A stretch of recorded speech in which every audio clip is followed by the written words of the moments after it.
Rap Delites. Rap Delites.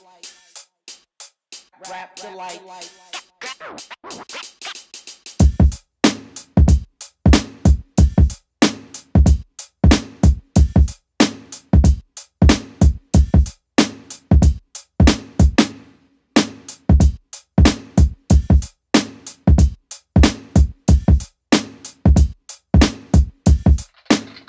Welcome back to Rap Delites. Sorry we got a little flustered a little earlier. Now we on the even kill now. You know what I mean? We good now. Everybody good?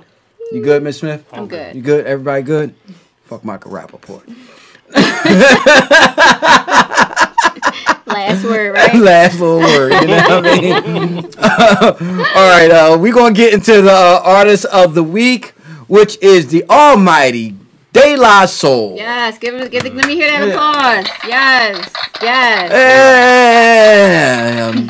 This hip-hop trio was formed in 1987 in Amityville, New York City. Known for their eclectic sampling, quirky lyrics, and their contribution to jazz and rap. Didn't know that. The members, Posdnuos, Trugoy, Maseo. The three formed a group in high school and caught the ear of DJ producer Prince Paul, the Doo-Doo Man. With their demo tape, and they've been working and doing what they do and sampling, innovating with witty rhymes. And the band's album 3 Feet High and Rising is a hip hop masterpiece. We're gonna go to my man Toski with the juice on Delites. How do you feel about Delites, Toski? Delites, just in terms of Delites are one of the most important groups in hip hop history, not just in hip hop history, but in my own personal history. Delites was a constant in my life. Of course, there are other. If you think of a guitar string, that's the constant. When you pluck that string, and the vibrations will go into other groups. That's granted, but Delites was always a constant. You know, just in terms of being true, authentic, and the personification of what it means to me of real hip hop. Even their first, that first big video, which was Me, Myself, and I. A lot of people didn't get the topic, the concept of the video. Yeah. Basically, it was thumbing a nose not to the establishment, but it was challenging the establishment to say you don't have to be a rapper, but just showing up with the costume, with the typical costume at the time. It was gold chain sweatsuits, Kangos, etc., etc. There was a death beat. You could be You could be yourself. Potholes in My Lawn was about biting. A lot of cats don't know about that, but to me, Delites and groups like Delites, well, that's hardcore hip hop to me. When you think of hip hop at its rawest essence, that's hardcore. Why does hardcore hip hop only spoke about with people who use excessive profanity? Why? Because they curse in their rhymes. They curse on record, and it's excess of misogyny and advocation of violence and etc. That's not hardcore to me. That's commercialism at its best. Delites represented the truth and the true essence of hip hop, and were a vehicle to usher in the hip hop renaissance, an era what I like to consider as a hip hop renaissance, an era when producers started pulling from other sources, as opposed to your typical funk James records, Brown and etc. stuff like that. And this was ushered in by Prince Paul as a producer who helped use Delites again as a vehicle to push this narrative or this different frequency along.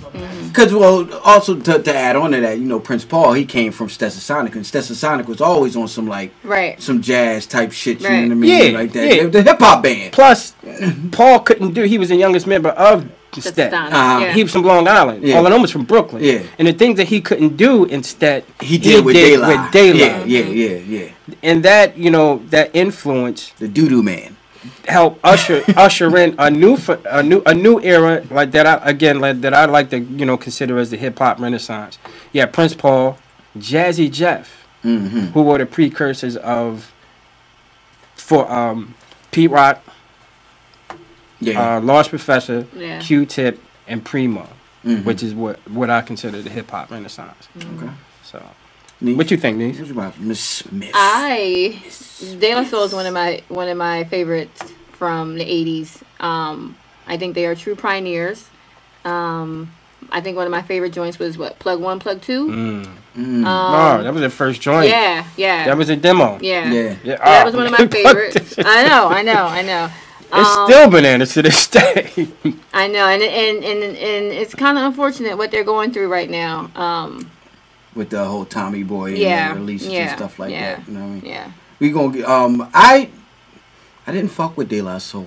Oh, why do I always gotta move my seat? Like, listen, you gotta hear me out. You gotta hear me out. God. When they first came out, I mean, I saw it. I just didn't get it. Ty was a little bit older than me, like I always say. He's a little bit, so he caught shit a little bit. I was with Death Beat. When they was making fun of. I was with Death Beat. I was with Kane and Cool G Rap and Gold Chains, and I was with Death Beat. So they came on. I'll give myself. You know what I mean? That's for myself. Yeah, but they came on with their little braided things and little shirts. Gumbies? They had everything. No. It wasn't just a Gumby. It was like a little nappy Gumby joint going on. It wasn't just a Gumby. It wasn't like Bobby Brown's Gumby. Because that's when cats was like, let's start locking up. Yeah. That was totally locking up. Because they was more hippie-ish. They had the peace signs. They had like. They wasn't hippies. Like, trust me. They weren't hippies, but people were identifying them as. Because that's all they knew. But people called them hippies. Exactly. People were calling them hippies. And niggas around the way was calling them that. Right. They wasn't rocking Pele. They didn't have like, you know what I mean? No, they were being themselves. Yeah. They were being themselves, and that was the whole concept and the whole thing about Delites is that we just want to do what we do and just show up to the show. Yeah. As if we would, show up to the block. Absolutely. And it was fresh. They was their own kind of fresh. You know what I mean? Everybody, if you look at footage and photographs of them back in the day, is nothing too different than what we was all. No, it wasn't. Oh no, not at all.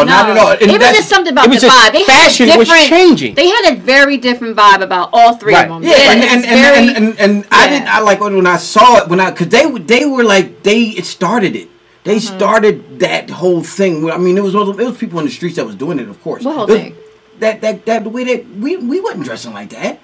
We wasn't dressing like that around the way, you know what I mean? But that whole like the house mentality. I think it was into that house. Right. That's how it was. Kind of like vibe and their crewmates were the Jungle Brothers. And the Jungle Brothers, Africa single-handedly helped to introduce house music into hip hop. Yeah, because it was a mad house scene in New York City that they was not only going to the hip hop clubs, he was going to the house clubs and married the. And I never because that went well into the 90s.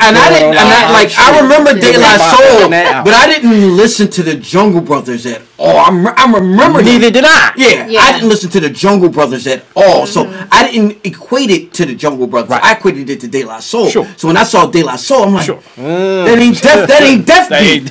That was me. I'm not judging, but you know something like that was what 87, 88. Yeah. I was 10. Yeah. I was 10. I was still catching them vibes. What are you talking about?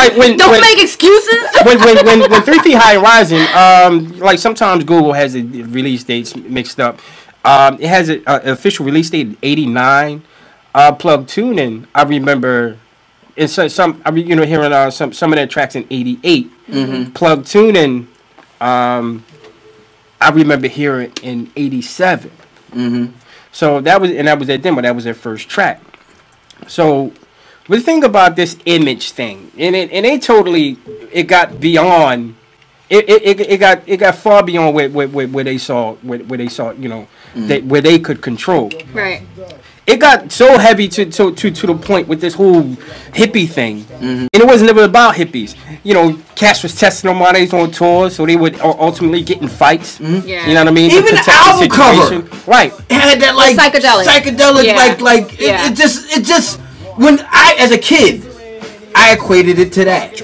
And fast forward to their sophomore album, De La Soul is Dead. They destroyed the whole concept. Yeah. Which is genius.